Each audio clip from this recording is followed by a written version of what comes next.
One of the most striking images from the book for me was that first night that you're inside and you're waiting for an assault that may or may not come from your cellmate.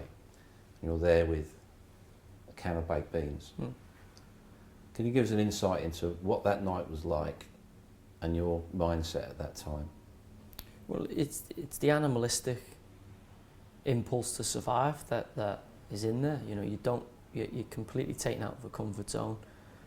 You are dehumanized, you know, in all manner of different ways, and your primeval, your urge is to survive in whatever guise that is. You know, and you obviously don't want to, you know, become embroiled in some further violence, because that negates the reason that you're in there for. You're in there to learn a lesson and hopefully come out and not be drawn into something like that again.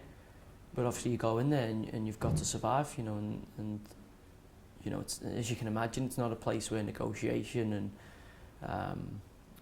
you know, the normal everyday civilian life, you know, the laws and the rules that you have going on around you and that have all you've known for, you know, the best part of 25 years, 20 odd years are gone, and all of a sudden there's a different set of rules, different set of laws, and it's a lot more similar to where you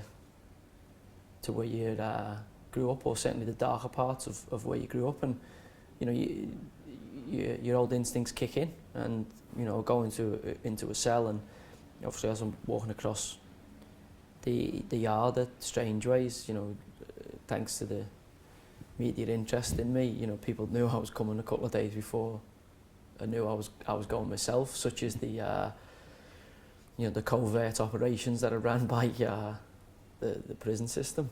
And you know, people saying, Barton, you're going to get slashed, this is the X, Y and Z, it's going to happen to you. And obviously at that stage, you know, you're thinking this could well happen. And, I mean, I've always been a believer in, you know, the person who tells you he's going to punch you in a bar is probably the person who doesn't end up, you know, it doesn't punch you. It's the person who doesn't tell you he's going to punch you and just walks over and smacks you straight in the faces.